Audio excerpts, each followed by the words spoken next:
울지 말라, 울지 말라, 울지 말라.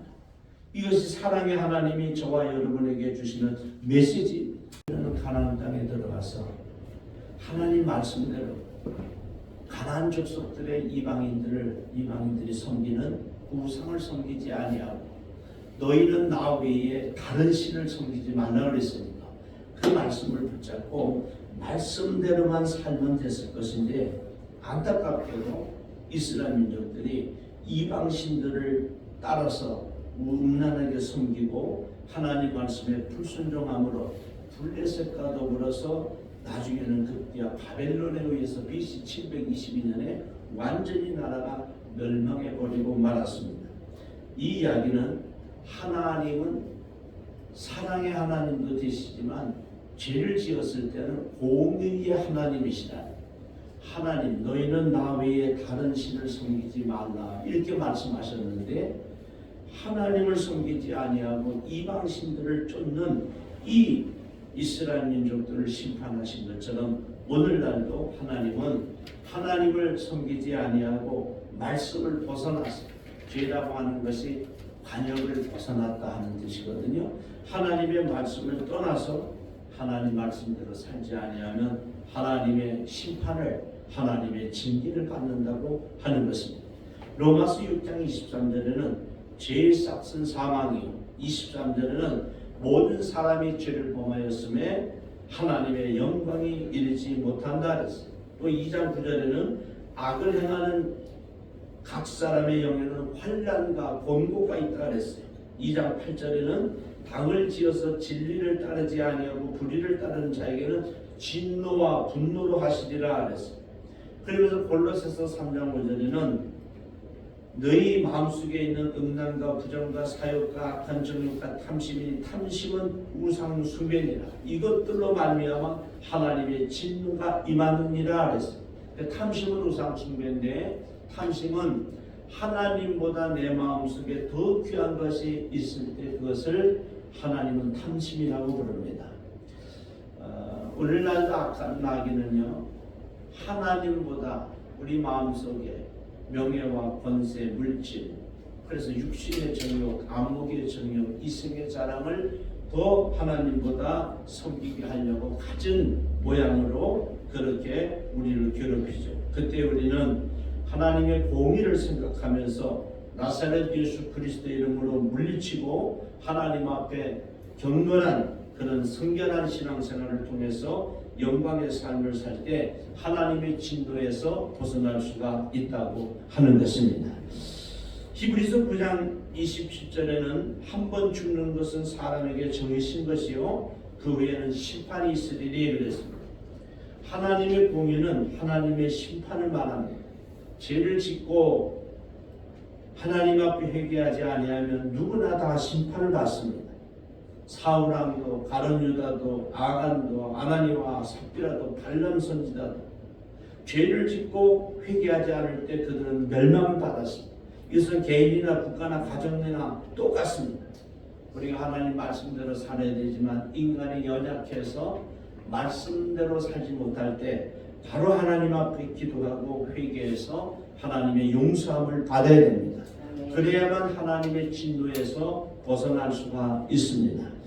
이스라엘 민족들은요, 가나안 족속들 이방신들을 쫓아 바알을 섬기고 아스타롯을 섬기고 만몬신과 각종 우상들을 섬겨서 심판을 받았던 것입니다. 이것을 성경은 하나님의 공의라고 말합니다.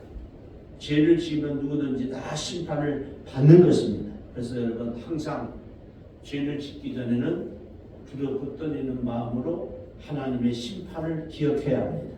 오늘 이스라엘 민족들은요, 하나님을 섬기지 아니하고 우상을 섬기고 하나님의 심판을 받았어요. 바벨론의 포로로 잡혀갔어요. 나라는 완전히 망하고 70년이라는 세월을 그들은 포로 생활을 했습니다. 참으로 안타까운 일이죠.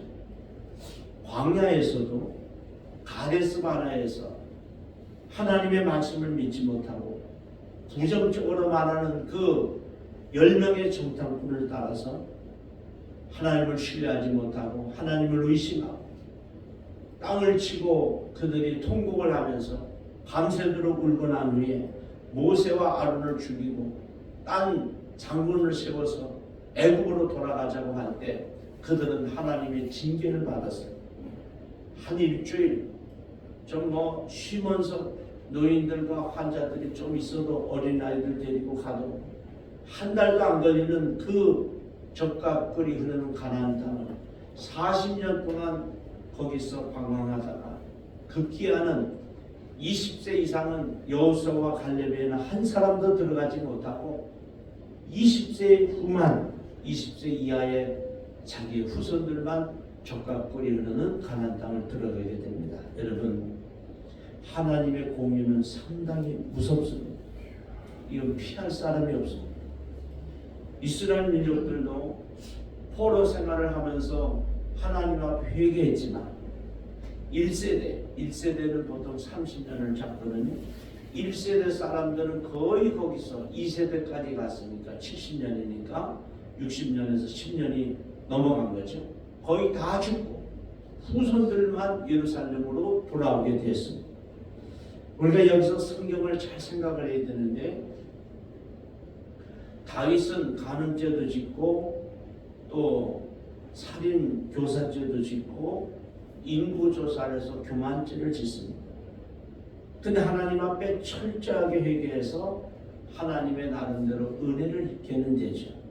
그러나 다윗은 자기 아들 압살롬과 그렇게 믿었던 신하들이 쿠데타를 일으켜서 기드론 시냇가로 채를 뒤집어쓰고 베옷을 입고 슬피 울며 가는 이런 아주 슬픈, 아주 인생에 있어서 가장 아픈 그런 결과를 가져왔습니다.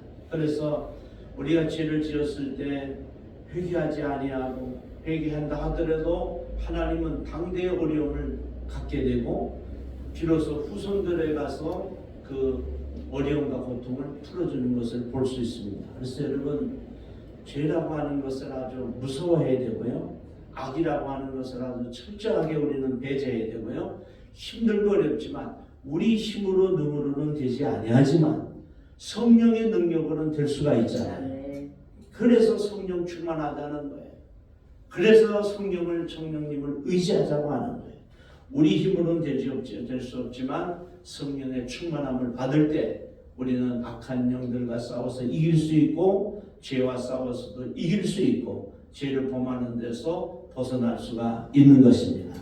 항상 죄를 짓기 전에 공의의 하나님을 우리가 가슴에 새기면서 성령의 충만함으로 하나님의 전신갑주를 입고 하나님의 성령 곧 말씀의 검을 들고서 넉넉히 승리하는 우리가 될 수 있기를 바랍니다. 이제 두 번째는요, 하나님은 사랑의 하나님, 위로의 하나님이시라는 오늘 말씀의 핵심이 여기에 들어있습니다. 하나님은 공의의 하나님으로 이렇게 심판도 하시지만 16절 17절에는 내 울음소리와 내 눈물을 멈추어라. 내 일에 삭슬 받는 것인즉 그들이 그의 대적의 땅에서 돌아오리라. 여호와의 말씀이니라. 이렇게 눈물을 닦아주시고 위로해 주시는 장면이 나오고요. 17절에는 너의 장래에 소망이 있을 것이다. 너희 자녀가 자기들이 지경으로 돌아오리라. 여호와의 말씀이니라. 그러니까 우리 대에는 힘들고 어렵지만 우리 후손들에게는 소망이 있다는, 그리고 너희의 자녀들이 자기들의 지경 예루살렘으로 돌아온다고 하시는 말씀입니다. 그래서 공의의 하나님이시지만 이 공의 하나님은 때리시고 상처를 싸매주시는 하나님이시라서 사랑의 위로의 하나님이시라고 하는 것입니다.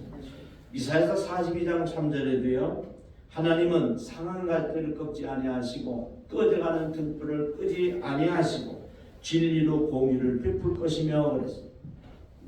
사람들은 망한 사람, 병든 사람, 외로운 사람, 고난 속에 있는 사람들을 잘 도와주지 않습니다. 강한 사람, 권력을 가진 사람, 명예와 권력을 가지고 인기를 가지고 있는 이 풍성하게 사람들한테 가서 자꾸 그들에게 함께하고 그들과 또한 휘락을 누리면서 그들 도와주려고 해요. 그런데 우리 하나님은 그렇지 않습니다. 우리 하나님은 상한 자, 마음이 상한 자, 그리고 등불을 꺼져가는 것처럼 힘없고 낮은 곳에 있고 병들고 어렵고 곤고한 사람들에게 하나님은 은혜를 베풀어 주시는 하나님이십니다. 그래서 여러분 힘들고 그럴 때는 철저하게 하나님 앞에 엎드려서 우리가 지은 죄가 있으면 회개하고 하나님의 은혜를 간구해야 합니다. 그러면 우리 하나님은 외면하지 아니하십니다. 오늘 16절에 그러죠. 내 울음소리와 내 눈물을 멈춰봐라. 이게 오늘 말씀의 핵심인데요. 예수님도 이 땅에 오셔서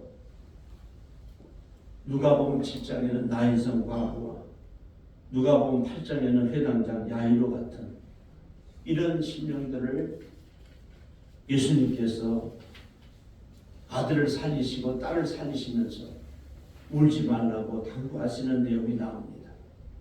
누가복음 7장 13절은 예수님께서 나인성의 과부가 그 아들이 죽어서 울고 있는 그 여인에게 예수님께서 말씀하십니다. 과부를 보시고 불쌍히 여기사 울지 말라 하시고 청년아 내가 네게 말하노니 일어나라. 그래 말씀하세요. 여기서 불쌍히 여긴다는 것은 헬라어로 스프랑크니주마이라 했는데 이것은 내장이 막 흔들릴 정도로 간절한 상태를 말합니다. 이게 예수님이 얼마나 나인성 과부를 불쌍히 여기셨는지 이 속에 있는 내장이 막 움직일 만큼 간절한 상태로 말씀하셨다. 그렇게 여기셨다는 거죠. 과부를 보시고 불쌍히 여기시면서 하시는 말씀이 울지 말라. 그렇게 말씀하시고 청년아 내가 네게 말하노니 일어나라. 죽은 아들을 나인성 과부의 죽은 아들을 살려주시는 회당장 야이로에게도 누가복음 8장 52절에 그 딸이 죽어서 동네 사람들이 다 울 때 회당장 야이로에게 두려워 말고 믿기만 하라. 그래 말씀하시고서 그 동네 사람들이 다 울고 있는데 그곳에 가서 울지 말라. 죽은 것이 아니라 잔다. 그러니까 동네 사람들이 막 비웃고 그랬어요. 그런데 이 소녀를 보고 이 딸을 보고 아이야 일어나라 달리다고 할 때 그 딸이 살아난 줄로 믿습니다. 그러면서 먹을 것을 주라고 그렇게 말씀하시죠. 여러분 우리 예수님은요 세상 사람들하고 달라요. 세상에 뭐 돈 많은 사람 또 권력을 가진 사람 뭐 그런 사람들 또 우리 주위에 정말 아름다운 마음을 가지고 우리를 위로하고 격려하는 사람들이 많이 있죠. 그러나 우리 예수님은 단순하게 말로 뭐 행동으로 위로하는 데서 그치지 아니하시고 죽은 나인성 과부의 아들을 살려주시고 그리고 죽은 회당장 야이로의 딸을 살려주시는 근본적인 문제를 해결해 주시는 분이 우리 예수님이십니다.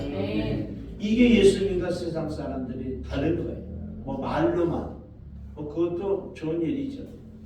함께하면서 격려하고 위로하는 거 그것도 귀한 일이에요. 그런데 우리 예수님은 죽은 나인성 과부의 아들을 살려주시고 죽은 회당장 야이로의 딸을 살려주시는 거예요.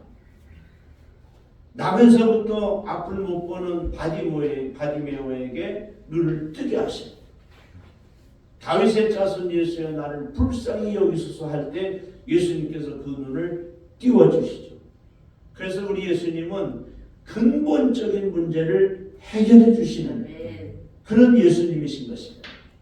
여러분 우리가 성경을 읽으면서 말씀을 들으면서 말씀은 믿음은 들음에서 나며 들음은 그리스도의 말씀으로 말미암는다 했거든요. 그러니까 말씀을 들으면서 이 말씀을 가슴에 새기고 믿을 때 역사와 기적이 일어나는 것입니다. 아멘. 내가 믿으면 하나님의 영광을 보리라 하십니다. 그래서 우리 예수님은 단순하게 사랑해주고 위로해주고 여기서 그치지 아니하시고 우리 인생에 우리의 삶에 근본적인 문제를 해결해 주시고 병든 사람은 고쳐주시고 가난한 사람은 부하게 하시고 믿지 않은 사람은 예수를 믿게 하시고 삶의 가정에 인생의 사업장에 교회에 그리고 나라와 민족의 근본적인 문제를 원인을 해결해 주시는 분이 우리 예수님이시다. 아멘. 우리는 예수님을 믿어야 되는 것입니다. 아멘. 우리 하나님도 히스기야가 아수르의 군대에서 손에서 벗어나고 이제 세상 말로 좀 살만한데 히스기야에게 하나님께서 이사야 선지자를 통해서 너 죽는다. 너 죽고 살지 못한다. 내 집에 유언하라 할 때 히스기야가 벽을 향해서 손을 들고 눈물로 통곡할 때 히스기야가 운 것은 두 가지죠. 이제 나라와 민족이 조금 더 일어나야 되고 더 부강해야 되고 두 번째는 아들이 없어서 대를 이을 수가 없는 거예요. 근데 이 젊은 나이에 지금 죽게 됐으니 얼마나 마음이 아프겠어요. 이 히스기야가 죽게 될 때가 30살이 되기 전이죠. 너무 마음이 아프고 괴로운 그 순간에 하나님 앞에 기도하는데 하나님께서 이사야 선지자를 통해서 하나님의 은혜를 주시고 위로하시기를 내가 네 기도를 들었고 눈물을 보았노라. 아멘. 어쩌면 성경에 많은 위로의 메시지가 있지만 히스기야에게 주신 이 메시지가 어쩌면 가장 기도하는 사람들에게 위로가 되는 말씀입니다. 아멘. 내가 네 기도를 들었고 아멘. 네 눈물을 보았노라. 아멘. 하나님이 우리의 기도를 들어주시고 우리가 통곡하고 기도하는 눈물을 보시고 울지 말라 하셨던 이 예수님처럼 그 눈물을 닦아주시는 그 하나님의 은혜, 그 은혜는 놀랍고도 큰 은혜입니다. 계시록에는요 하나님께서 그들의 눈에서 모든 눈물을 씻어주실 것이라 그래 말씀하셨고 21장 4절에는 모든 눈물을 그 눈에서 닦아주시다. 다시는 사망이 없고 애통하는 것이나 곡하는 것이나 아픈 것이 있지 아니하리니 처음 것들이 다 지나갔습니다. 요한일서 4장 8절에는 우리 하나님은 사랑이시라 말씀하시고 독생자 예수 그리스도를 우리에게 보내신 것도 하나님이 세상을 이처럼 사랑하셔서 독생자를 주셨으니 이는 그를 믿는 자마다 멸망치 않고 영생을 얻게 하려 하십니다. 그러니까 하나님의 사랑은 우리가 예수 믿고 구원받는 것에 우리가 다 기록이 되어 있고 또 그것이 하나님의 사랑이라고 말씀하시는데 우리 예수님은 우리 이 땅에 오셔서 죄의 문제를 해결해 주시고 근본적인 문제를 해결해 주시는 하나님의 은혜를 주시는데 하나님 앞에 나와서 눈물로 기도하는 많은 사람들에게 하나님은 은혜를 베풀어 주시고 그리고 눈물을 닦아 주신다는 느헤미야 8장 9절에는요 그 죄악 속에 있던 이스라엘 민족들이 하나님의 말씀을 듣고 다 슬퍼하면서 우는 거예요.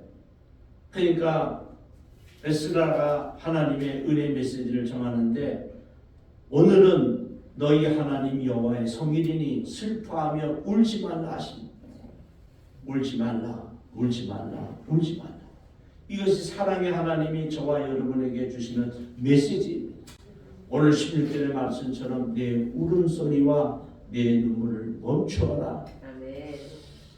우리가 신앙생활하다 보면 참 답답하고 힘들 때가 많습니다. 우리 예배 첫 번에 주님의 손을 꼭 잡고 가셔서 인생이 힘들고 지칠 때 이 찬양을 불렀지만은 참 지칠 때가 많고요. 힘들 때가 많고 또 괴로운 때가 많습니다. 더욱 우리 마음을 힘들게 하는 것은 장래에 미래에 소망이 비치지 않는 거예요. 그럴 때 우리 힘들어요. 지금 조금 힘들어도 확실한 믿음을 갖고 이스라엘 민족들처럼 광야 생활을 하지만 요단강을 건너서 젖과 꿀이 흐르는 가나안 땅을 있는 것을 확실하게 믿으면 위로가 되는데 그 믿음이 떨어질 때 우리는 많은 마음과 고통이 있다고 하는 거죠. 근데 오늘 17절에 보니까 너의 장래에 소망이 있을 것이다. 소망을 주신다. 그러면 우리는 울지 않을 수 있죠. 그래서 오늘 우리가 성령 충만하면 성령님, 보혜사 성령님, 파라클레토스 성령님이 오시면 우리를 위로하시고 우리를 도와주시고 우리를 변호해 주십니다. 마음에 기쁨을 주시는 아멘. 사랑과 희락과 화평과. 그러면서 우리 성령님은 우리에게 위로의 말씀을 전해주시죠. 울지 말라, 눈물을 멈춰라, 그리고 일어나라, 그리고 소망을 가져라. 그렇게 추웠던 겨울이 가고 있습니다. 이제 조금 있으면 죽은 것 같은 나무에도 새싹이 새잎이 또한 돋아날 거예요. 그래서 여러분 항상 신앙생활할 때 두 가지를 꼭 잊지 마실 것은 하나님은 공의 하나님이시고 그러나 회개하고 하나님 앞에 우리가 용서를 구하면 그 사랑의 위로에 하나님께서 우리를 이롭게 하시고 우리에게 소망을 주십니다. 아멘. 기도하면 우리에게 소망이 아멘. 솟아납니다. 오늘 이 두 가지 사실을 안고서 울음을 멈추고 눈물도 멈추고 소망 가운데 살아가는 우리 모두가 될 수 있기를 주님의 이름으로 축원합니다.